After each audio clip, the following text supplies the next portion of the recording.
Olá pessoal, bem-vindos ao canal Medicina em Class. Eu sou o professor Giovana Morim e esse é o nosso curso de eletrocardiografia básica. Pessoal, estou passando por aqui para fazermos uma conversa acerca de noções iniciais de vetorcardiografia, um tema extremamente importante para você e eu compreendermos bem a eletrocardiografia. Então vamos lá. Primeiramente, aqui eu trago um desenho esquemático do coração, só para nós recordarmos os principais acidentes anatômicos. Eu nem vou gastar tempo com eles, mas destacar aqui o posicionamento do sistema de condução do coração. Sistema de condução esse que você pode observar aqui de uma forma mais esquematizada, de uma forma mais clara. Nó sinusal, nó atrioventricular, feixe de His, os ramos direito e esquerdo do feixe de His e depois a divisão do ramo esquerdo, né? Então é muito importante que a gente tenha em mente essa noção da disposição anatômica do sistema de condução para nós entendermos o fenômeno elétrico do coração. Vamos para frente. Muito bem, essa é a anatomia básica do traçado eletrocardiográfico com seus acidentes. Primeiramente a onda P, que está aqui, representando a despolarização atrial, o complexo QRS, já falamos sobre isso, representando a despolarização ventricular, e a onda T é a inscrição final aí nesse nosso traçado, representando a repolarização ventricular. Muito bem, e aqui eu já quero fazer uma relação, pessoal, muito importante, lembrar que os eventos elétricos atriais são registrados, a sua despolarização é registrada pela onda P. A repolarização atrial não ganha um marco eletrocardiográfico, dado a menor importância elétrica dos átomos e dado o segmento logo do QRS, um evento elétrico muito maior que acaba não permitindo o registro da repolarização. Então não temos o registro da repolarização atrial. Então o complexo QRS, um complexo de ondas formado pela onda Q, a onda R e a onda S, e são representativos da despolarização ventricular. Finalmente, a onda T, então, é responsável, ou melhor, é o registro da repolarização dos ventrículos. Muito bem. E aí eu trago nesse início de aula para você uma pergunta inquietante. Como se pode explicar o registro desses eventos eletrocardiográficos, ou seja, da despolarização atrial, da despolarização ventricular, da repolarização ventricular, na forma das ondas P, complexo QRS e T? Se eu imagino um circuito elétrico, uma corrente elétrica percorrendo essas estruturas que há pouco mostramos, o que tem a ver isso com a formação da onda P? Essa é a resposta que eu quero trazer para você hoje a partir desta aula. Muito bom. A diferença entre aprender eletrocardiografia e decorar eletrocardiograma passa pela compreensão do que eu vou te mostrar hoje nesta aula de vetorcardiografia. Portanto, preste bastante atenção, não deixe de captar nenhum dos princípios que vamos apresentar aqui para você, para que esse tema, uma vez por todas, seja muito claro na sua cabeça. Então, de que forma a despolarização atrial se traduz na onda P? Como se explica o complexo QRS como evento elétrico da despolarização ventricular? Qual a relação que eu posso estabelecer entre o desenho, a morfologia da onda T e a repolarização ventricular propriamente dito, né? Dentre as várias conceituações que podemos aplicar ao ser humano, eu gosto muito de imaginar que o ser humano é um ser elétrico.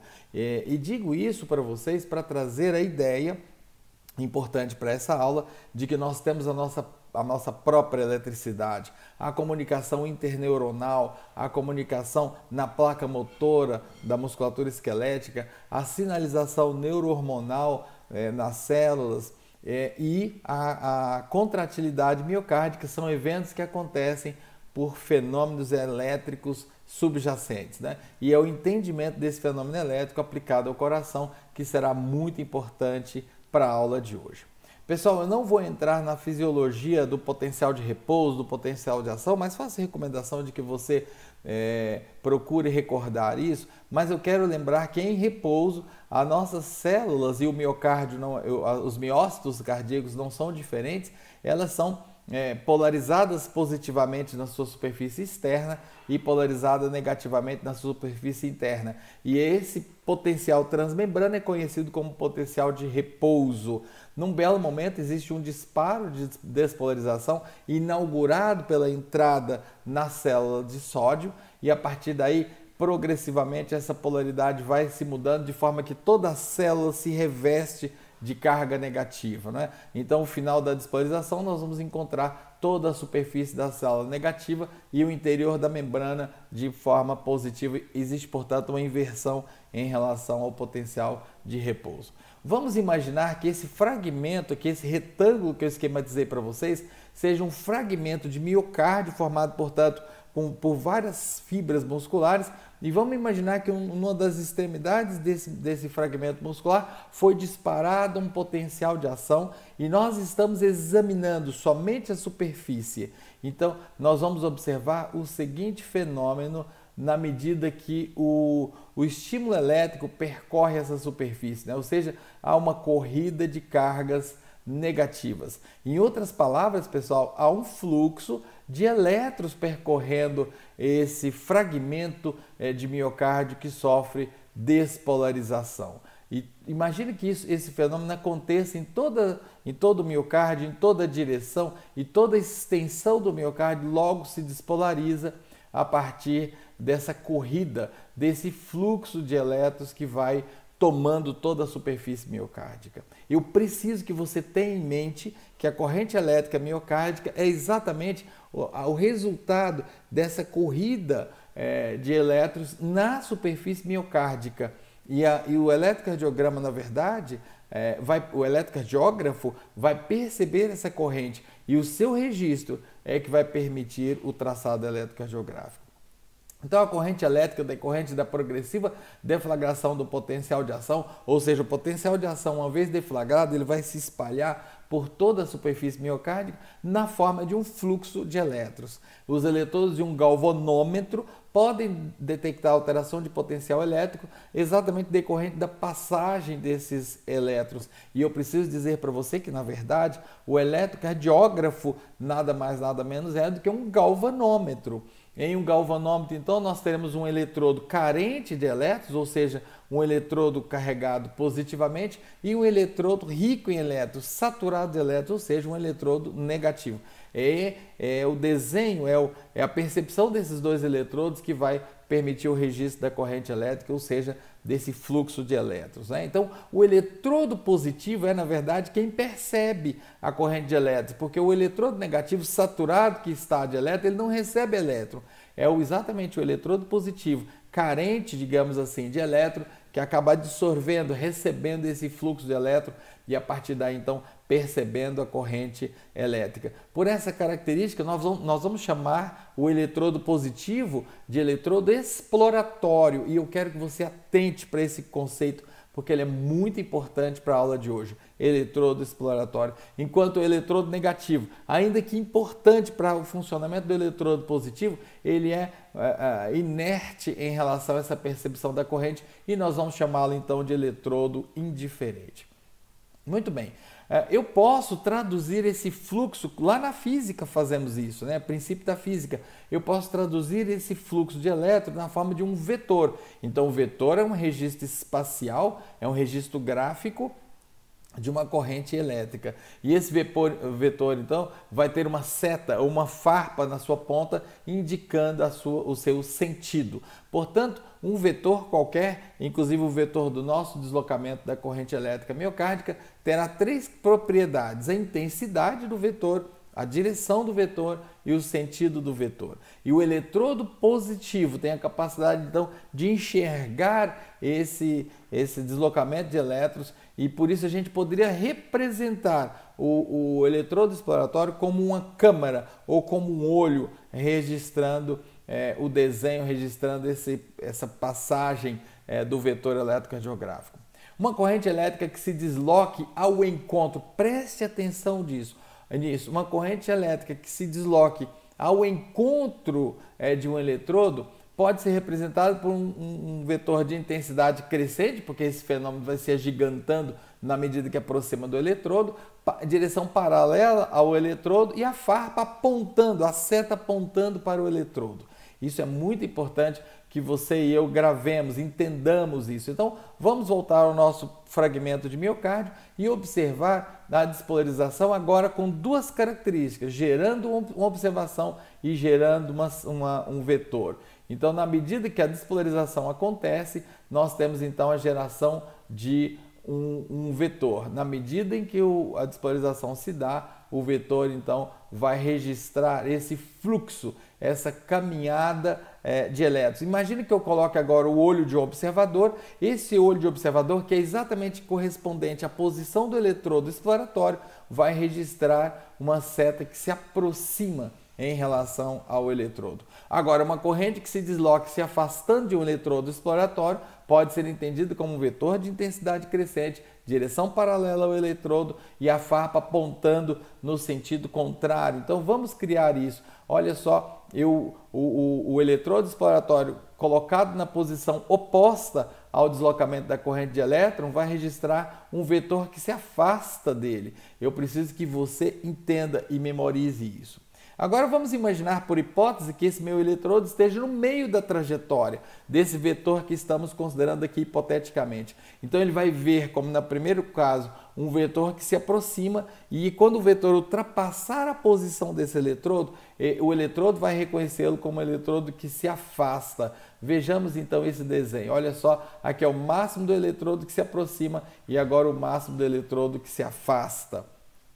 Então, o eletrodo exploratório, se um eletrodo exploratório não perceber uma corrente elétrica, a estabilidade do campo elétrico é convencionalmente registrada como uma linha isoelétrica, ou seja, se não houver nenhuma percepção de vetor de deslocamento de corrente, haverá um registro de uma corrente isoelétrica.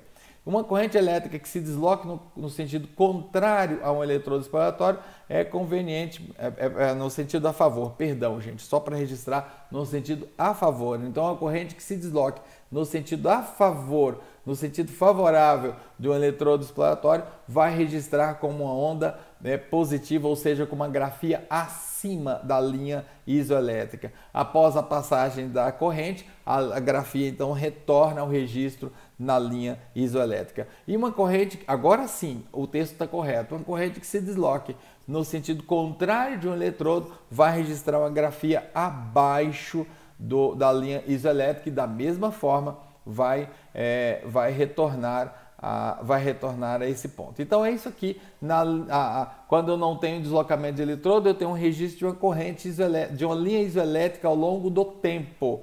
Se eu tiver uma despolarização, eu vou registrar uma onda que se agiganta, que se eleva além da linha isoelétrica e depois a ela retorna. Aqui está então o desenho esquemático aqui desse hipotético vetor. Então, imaginando agora ao contrário, um deslocamento ao contrário da posição do eletrodo, vai fazer com que haja um crescente registro de uma onda negativa, já que o vetor se afasta do ponto de observação daquele eletrodo exploratório. Então é muito importante nós resgatarmos essa ideia, do eletrodo exploratório como um olho, como uma câmara, que vai então registrar essa onda positiva ou negativa de acordo com a posição em que se encontra o eletrodo. Agora imaginemos essa posição mediana, intermediária em relação ao trajeto da corrente do nosso eletrodo explorador. Até que a corrente alcance a posição do eletrodo, haverá o registro de uma onda positiva. A partir daí é uma onda negativa que se registrará. Então a onda terá esses dois momentos, o momento positivo, decorrente da visão da aproximação do eletrodo da corrente em relação à posição do eletrodo, e depois um registro negativo quando então a corrente se afasta do eletrodo. Muito bem, a gente pode fazer isso, a gente já pode começar a ter esse entendimento olhando para o eletrocardiograma. Então, olha só, eu tenho aqui o primeiro acidente, eu estou mostrando aqui com o meu mouse para você, o primeiro acidente do nosso traçado eletrocardiográfico, a onda P. É uma onda que se registra positiva a partir desse hipotético eletrodo exploratório que eu coloquei para vocês. Agora, vamos entender o QRS? O QRS tem um momento em que ele registra uma onda positiva, ou seja, na maior parte do tempo, no registro desse QRS, o vetor se aproximou do eletrodo exploratório, representado por esse olhinho, mas houve um tempo, no final do QRS, que o vetor então se afastou, de acordo então com um eletrodo, com uma corrente vai se desenhando pelas cavidades ventriculares, houve para esse observador, para esse eletrodo, houve um momento que o vetor se afastou. Tá? Finalmente, para a onda T, sobre a vista desse eletrodo observador, há um registro positivo. Gente, isso é muito importante de correlacionar. Eu estou começando a trazer para vocês, então, essa ideia do registro eletrocardiográfico como comportamento desse vetor. Eu quero que você atente para isso. Vamos dar mais um passo nessa direção. Então, quero trazer o conceito de derivação. Derivação é o posicionamento estereotipado, o posicionamento previamente combinado, o posicionamento convencionado de um ou dois eletrodos. Por enquanto, vamos considerar de dois eletrodos, um eletrodo positivo e um eletrodo negativo, e daqui a pouco eu falo a vocês das derivações unipolares, que apenas terá o eletrodo exploratório em determinados pontos do registro do corpo humano para o registro do traçado eletrocardiográfico, ou seja, para o registro da passagem da corrente elétrica cardíaca. Derivação também se refere ao tipo, ao modelo, ao padrão de eletrodo de traçado que nós vamos obter a partir de uma determinada derivação. Então, quando se fala em derivação, pode se referir ao posicionamento dos eletrodos, mas também pode se referir ao padrão eletrocardiográfico obtido a partir dele. Muito bom. Também quero trazer um outro conceito muito oportuno aqui, que é o conceito de vetor médio. Então, a corrente elétrica é dinâmica e se dissemina em várias direções, né? Para cada um desses deslocamentos vai gerar um vetor específico e particular. O vetor médio é uma representação sinóptica de vários vetores. Em outras palavras, é um vetor único que representa todos os demais. Então, isso é um conceito também vindo da física, é um vetor que considera todas aquelas forças e representa a sinopse, o resultado ou a resultante dessa força.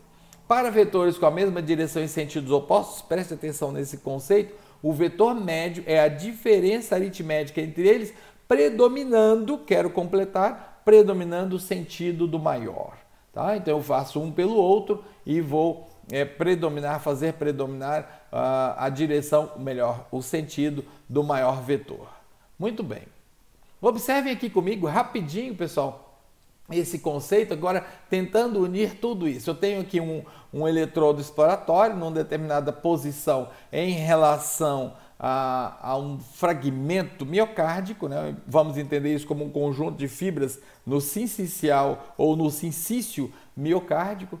E nós temos aqui um grande deslocamento gerando um vetor de intensidade 25, não se preocupe com unidades agora, 25 é o tamanho dele, até que ele alcance o eletrodo exploratório. Depois gera um pequeno vetor que se afasta decorrente dessa corrente que continua a percorrer toda a extensão do fragmento, e agora esse vetor tem 5 de intensidade. Então eu vou fazer 25 menos 5 e vou obter um vetor resultante de 20, com o sentido do vetor maior, com a farpa do sentido do vetor maior. Muito bem. E no traçado, olha só, eu vou ter uma onda positiva de 25, uma onda negativa de 5, é como se houvesse uma onda resultante de 20. Eu vou resgatar esse conceito logo mais adiante, mas por enquanto fique com essa informação. Agora, gente, isso aqui é vital. Se esses dois vetores, o vetor que se aproxima e o vetor que se afasta, forem iguais, a resultante deles será uma linha isoelétrica, óbvio, 5 menos 5. Geramos aqui dois vetores hipotéticos de intensidade 5, 5 menos 5, 0, tivemos então uma linha isoelétrica. Então vem comigo, preste atenção, para uma determinada derivação, quando a passagem de corrente elétrica, ou seja, um fluxo de elétron, registrar uma onda positiva e uma onda negativa de mesma intensidade, o vetor resultante, preste atenção, para essa derivação é zero. Eu vou precisar desse conceito quando estudar com vocês desvios de eixo. Muito bem. O vetor médio de dois vetores de mesma intensidade de duração, então, mais sentidos opostos, é um vetor nulo. Assim, duas ondas simétricas no traçado eletrocardiográfico, ou seja, duas ondas com a mesma intensidade positiva. Eu falo aqui de complexo QRS, né? Não duas ondas, por exemplo, P e T, claro que não. Eu estou falando da unidade QRS, do complexo QRS. Então, duas ondas, por exemplo, um R de 5 com um S de 5, vai ter um vetor resultante nulo, ou seja, zero. Tá? Muito importante. Vamos então comentar rapidamente quais são as principais derivações eletrocardiográficas, ou seja, quais são os principais pontos onde eu combino a posição desses eletrodos. Nós vamos então ter dois planos de derivações, as derivações do plano frontal e as derivações do plano horizontal ou precordial. Depois temos também derivações especiais que não serão abordadas nesta aula. Quando eu coloco o meu eletrodo positivo no braço direito e o eletrodo negativo no braço esquerdo, eu tenho a derivação D1. Quando eu coloco o meu eletrodo negativo no braço direito e o eletrodo positivo não no braço esquerdo como era em D1, mas na perna esquerda, eu tenho D2. E finalmente eu vou obter D3 quando eu colocar o meu negativo no braço esquerdo e o meu positivo na perna esquerda. As derivações aumentadas são derivações unipolares. Eu falei há pouco que eu preciso de um galvanômetro, que eu preciso de dois eletrodos, um positivo e um negativo. As derivações aumentadas, elas têm uma forma especial de obter um zero, que não vou entrar agora em detalhes para vocês, mas imagine que eu tenho um zero, e nesse zero eu vou ligar um eletrodo negativo e o eletrodo positivo, então, em determinadas posições. Quando esse eletrodo positivo estiver no braço direito, eu tenho AVR. Quando estiver no braço esquerdo, eu tenho AVL. E quando estiver na perna esquerda, eu tenho AVF.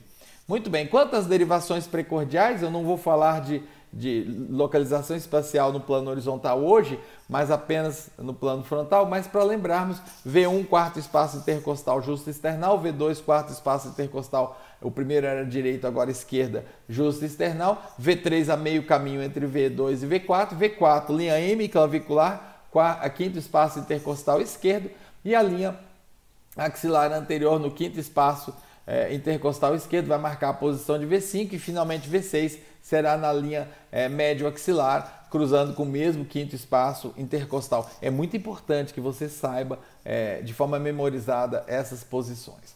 Pessoal, aqui a coisa começa a ficar bonita, né? Então, essas derivações do plano frontal que eu descrevi para vocês, fazendo essa ligação nos membros tais quais nós descrevemos, permite uma disposição espacial no plano frontal, é claro, dos vetores resultantes delas, ou seja, a leitura, a percepção dos vetores vai fazer um trajeto estereotipado, um trajeto fixo no espaço do plano frontal, e isso permitiu a criação de uma composição espacial das derivações frontais, e eu preciso que você memorize isso. Então aqui nós temos as 6 derivações, né? Os 6 eixos das derivações, cada um com sua porção negativa e positiva, por isso que eu ia falando 12.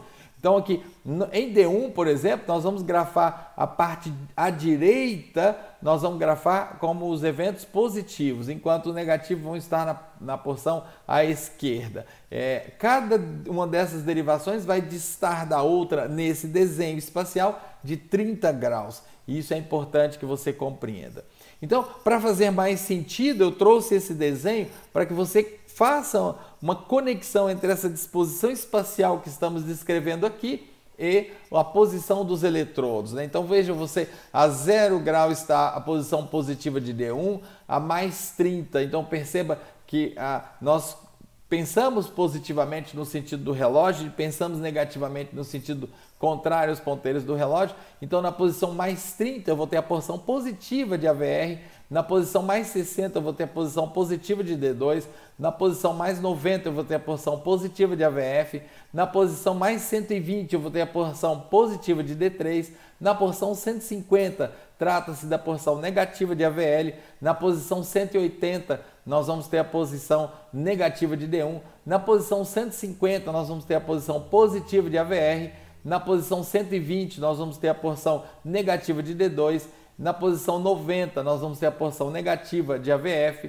Na porção menos 60, porque agora se eu começar a contar no sentido anti-horário, na posição menos 60 eu vou ter a porção negativa de D3 e finalmente a porção positiva de AVL se encontra na posição mais 30. Então, para o hemicírculo superior, nós vamos contar no sentido anti-horário, menos 30, menos 60, menos 90, menos 120, menos 150, menos 180. Por hemicírculo inferior, nós contaremos no sentido do relógio, mais 30, mais 60, mais 90, mais 120, mais 150 e mais 180. Então perceba que a posição negativa de D1 pode ser descrita como mais 180 ou menos 180. E isso é muito importante, tá, pessoal?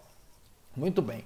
Então eu acrescento agora os olhinhos para tornar ainda mais fácil essa percepção para vocês. Os olhinhos representam a posição do eletrodo exploratório para essas várias derivações do plano frontal. E finalmente nós temos aqui a anatomia do sistema hexaxial de Bailey.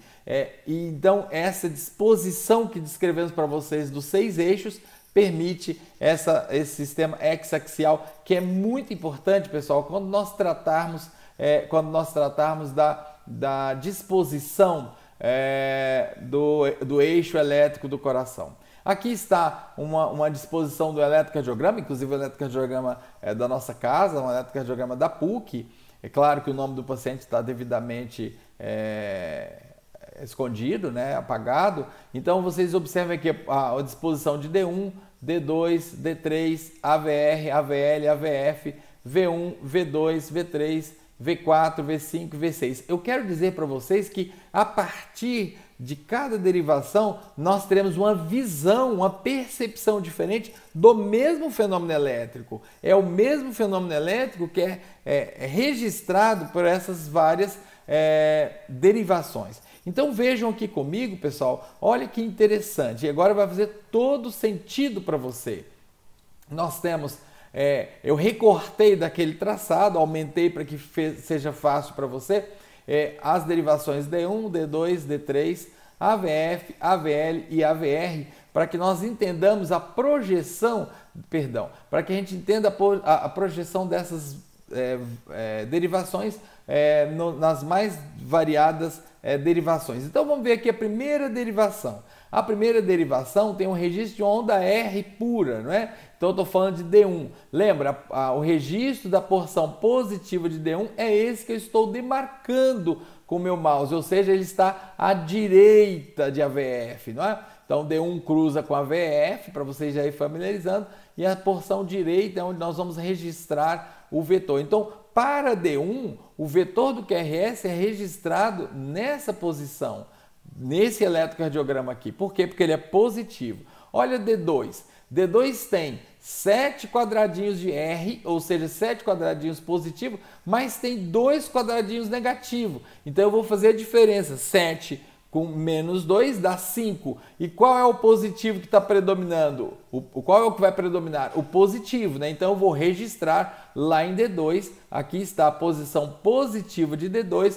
Eu vou registrar uma magnitude de 5. Eu posso usar uma régua milimetrada, pessoal, nesse sistema e registrar aqui seguramente 5. Então eu quero apresentar para vocês, essa é a porção positiva de D2, D2 que cruza com a VL, vai se familiarizando com esses cruzamentos. Então a porção de D2 abaixo de AVL é a porção positiva, ao passo que a porção negativa de D2 está acima de AVL. Como aqui nós temos 5 positivo, nós vamos registrar 5 milímetros, por exemplo, aqui se fosse milimetrado, 5 milímetros nessa posição aqui, que é a representação de D2 quando o vetor é positivo. Vamos para D3. Olha o que está acontecendo em D3. Em D3 eu tenho um registro negativo. Em D3 eu tenho um registro negativo. Então aqui está o meu D3, o D3 que cruza com a VR, pessoal. D3 cruza com a VR, fazendo com ele um ângulo de 90 graus. Todos esses cruzamentos que eu estou citando para vocês formam um ângulo de 90 graus. Então eu tenho que a porção positiva de D3 é a porção que está abaixo de AVR, ao passo que a porção negativa é a posição que está acima de AVR. Então se D3 registrou um QRS negativo, eu vou registrar esse vetor nesta porção de D3, é que eu estou apontando aqui acima de AVR, é onde eu vou registrar o meu D3. Muito bem. E agora nós vamos para as aumentadas. Olha só, aqui eu tenho AVR. A AVR vai registrar uma onda negativa, uma onda com 8 quadradinhos. Então aqui eu tenho a AVR. Essa é a posição negativa de AVR, essa é a posição positiva de AVR. Ou seja, o que estiver à esquerda de D3, que faz um ângulo de 90 graus com AVR, se tiver à esquerda de D3, nós registraremos a porção positiva de AVR. E o que está à direita para o observador, né, à direita de D3, é a posição negativa de AVR. Então, como nós temos aqui uma onda negativa, é exatamente nessa porção que nós vamos registrar a nossa derivação. Já em AVL, nós temos um registro positivo. Eu apresento a AVL para vocês. Observe o meu mouse aqui, pessoal. E a AVL vai cruzar com quem? Vimos há pouco. A AVL vai cruzar com D2. Então, o que estiver à direita do observador, tá? À direita de D2, nós temos a posição positiva de AVL. À esquerda de D2, estou mostrando aqui os registros negativos de AVL. Ei, como é que está aqui? Aqui está positivo e 6 quadradinhos. Já fiz aqui minhas continhas. Então, nós vamos grafar 6 milímetros, por exemplo, qualquer medida de intensidade. Nós vamos medir aqui nessa nossa porção positiva de AVL. E aí eu vou obtendo, pessoal, a projeção dos vetores visto para o mesmo fenômeno, visto pelas mais variadas derivações, para que depois eu encontre o vetor médio. O vetor médio, que nem é o mote dessa aula de hoje, significa o vetor médio de despolarização dos ventrículos. Agora, olha o caso curioso de AVF, que será o contrário do que nós vimos em D2. A AVF tem aqui 2 quadradinhos positivos e 4 quadradinhos negativos. Ora, 4 menos 2, nós vamos ter 2. Então, nós precisamos negativo. Por que negativo, Giovana? Porque o maior vetor é um vetor negativo. Lembra da regrinha que eu disse há pouco? Então, eu vou registrar esse nosso vetor na posição negativa de AVF. Senhoras e senhores, eu apresento a vocês a nossa derivação, a nossa projeção da nossa derivação AVF. Esse traço vertical, ele faz 90 graus com D1. Os vetores negativos serão registrados acima de D1 e os vetores positivos abaixo de D1. Então, nós vimos que é um vetor negativo. Esse vetor negativo vai exatamente estar registrado nessa porção. Então, agora nós temos o mapeamento da projeção desses vetores em todas as derivações. E vocês vão ver que o vetor, ele ocupa essa região que eu estou mostrando aqui para vocês. E isso vai permitir, na próxima aula falaremos sobre isso, vai permitir o cálculo do vetor médio, que representará, nesse caso do QRS, o vetor médio da despolarização dos ventrículos. Pessoal, então esse era o recadinho de hoje que eu queria trazer para vocês. Fiquem atentos, revejam esse vídeo, um vídeo curtinho, né? Nem tanto, 30 minutos, mas um vídeo que trouxe para vocês informações muito importantes, que permitem responder, essas informações permitem responder as perguntas que nós trouxemos no início. Agora você e eu sabemos por que a onda P vai registrar positivo numa determinada derivação, por que o QRS foi positivo numa determinada derivação, por que a onda foi positiva numa determinada derivação. É isso aí, pessoal. Esse foi o nosso recadinho de hoje e até o nosso próximo vídeo. Tchau, tchau!